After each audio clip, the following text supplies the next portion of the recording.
Sa silingang lalawigan sa Negros Oriental, gipunting karon sa lalawigan nga makabakuna og 75,000 ka mga tawo atol sa tulo ka adlaw nga National Vaccination Day. Si Chelo Valiena sa report.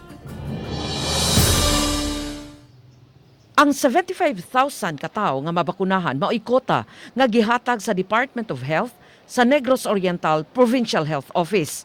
Malaumon hinoon si Dr. Leland Estacion, tigpamaba sa Provincial Health Office nga makabuot ang 50% sa 900,000 sa ilang gipunti nga mabakunahan.